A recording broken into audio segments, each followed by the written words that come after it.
I mean, isn't this an extension of the eliminationist rhetoric that we've been seeing for so many decades coming from the Republican Party? This idea that has now come to complete fruition under Donald Trump, that you have to be strong in all matters. You have to be the bully in every single negotiation. Strong in all matters. The guy who can't walk up a flight of stairs. Yeah, exactly right. But everything is all very, matters, very but the physical. Yeah. But go ahead. Everything he describes, he describes as having some form of strength, but I mean, what we know is that Donald Trump is not only the former leader of the free world, for God's sake, but he was also the bully in chief. I mean, he is the world's most powerful bully. And so it only makes sense that the next step. Character his entire life. Yeah, There's exactly. Nothing about him. I mean, I think I've mentioned this before. My mom went to the school he went to in Queens, New York. Mm-hmm. She was a couple years ahead, but she was there. People knew Donald Trump, the rich son of the real estate developer, and he got kicked out. Yeah. Shocker. He got kicked out of school and had to go to military school because he was an asshole then. He's an asshole. I mean, he's never changed. I mean, again, like I remember joking sometimes about the character George Costanza on Seinfeld.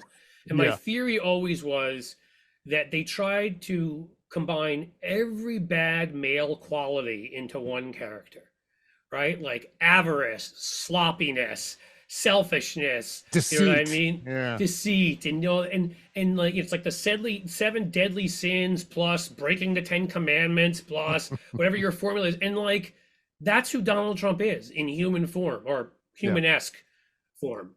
He's there's nothing redeeming about him, and so you're right. But the problem is that the virus has gone airborne, and cultures change. And I hate this. I wish sometimes like I wish I could not know these. I wish I could have the blue pill. I wish I didn't know these things, but I was a historian and I've studied and I know what happened in Rome, and I know what's happened in some of these. And it's when the culture gets to a point where they are overstretched financially because there's such corruption at the top. And the original culture that created that, which was a respect for the public square, the common good, that democracy was the defining factor. None of these things exist in the Republican Party anymore at all. Yeah. It's all gone. And it started 20, 30 years ago when they embraced, the radical agendas of certain groups like the anti-abortion nuts, the NRA, certain groups who put the one issue they were obsessed about over the common good of this country. But now it's everything. Yeah. And the thing I worry about, Cliff, going back to what you were saying about being an historian and, having the knowledge of where something like this could go. And one of the first things I thought of yesterday when this news dropped of all these different fracases in Congress was, of course, the story that precedes the Civil War of Senator Charles Sumner being, it got the crap beaten out of him on the Senate floor by Preston Brooks. 5 years later, Civil War, 650,000 to 1 million Americans killed in the process. And that's what concerns me is I feel as though, and this is kind of a position we're both in, where we kind of know where something like this could end up. And we're just hoping cooler heads prevail, right? I mean, that's what it comes down to. I mean, it has to work out that way. Otherwise, this leads to nothing but disaster. You start with the rhetoric, you start with the fascist tendencies, then you move on to violence in Congress, and which we already saw in 2020, to be honest. But this is congressperson against congressperson, right? They modeled that behavior for their followers, such that I mean, we had those kinds of marches in near violence during the Civil War.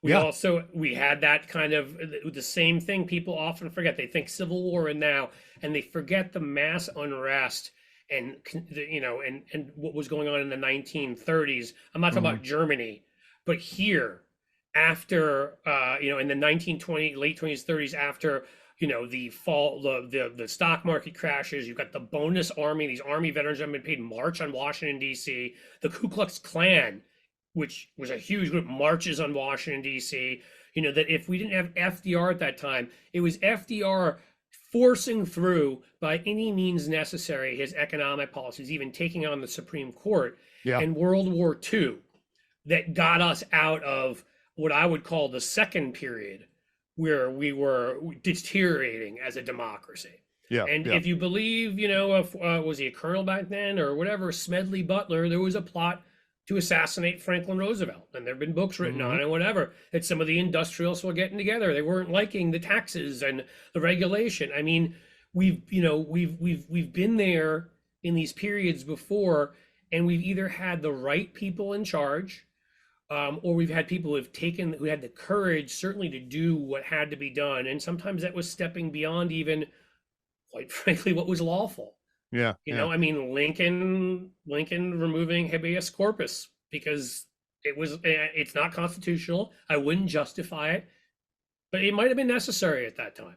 Yeah, well, I mean, the Constitution allowed it during a time of rebellion. So he did have that bit of wiggle room as far as what he could get away with at that point in time. Very different now, very different in any situation other than when there is a civil war. So I give him a little wiggle room on that. The problem is this radicalization. There's no off switch that I see.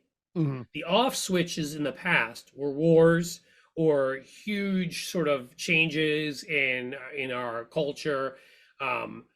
It's amazing to say that in a period of time when African Americans were being suppressed in the South, their vote, and women had just gotten the vote and often couldn't, that they're actually, the will of the people may have been more respected overall, because FDR obviously won those elections with huge majorities.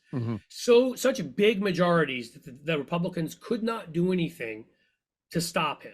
But now they didn't have Fox News and talk radio. They didn't have propaganda lying to people about basic facts on the ground. They didn't have, the sort of the situation where these folks were radicalized to a point where they're being told these lies and they're ready to go out and fight over them.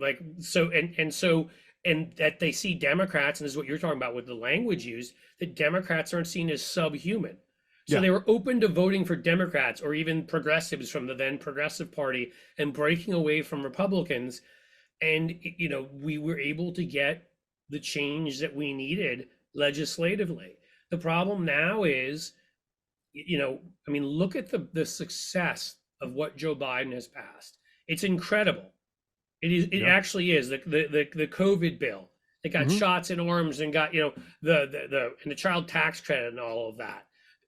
Getting the Inflation Reduction Act out there, biggest investments in preventing climate change and renegotiating. You can now negotiate the price of prescription drugs, helping seniors immensely.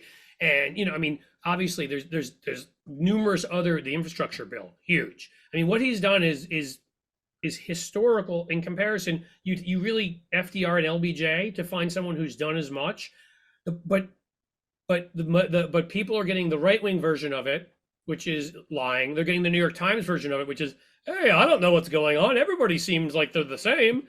And what that's leading to is people don't get, so the culture isn't changing in a way where people are uniting behind our current leader. Granted, he doesn't have the rhetoric and the abilities of FDR. So there's some of that too. But I don't know. It took to go back to the Civil War period, and I know that you're a Civil War buff, so I know. It took the elimination of traitors from the Senate, and it took a Reconstruction, which we ended way too soon, and other things, to just destroy Southern racist authoritarian culture so that we could remake all of America in the image of what it was supposed to be.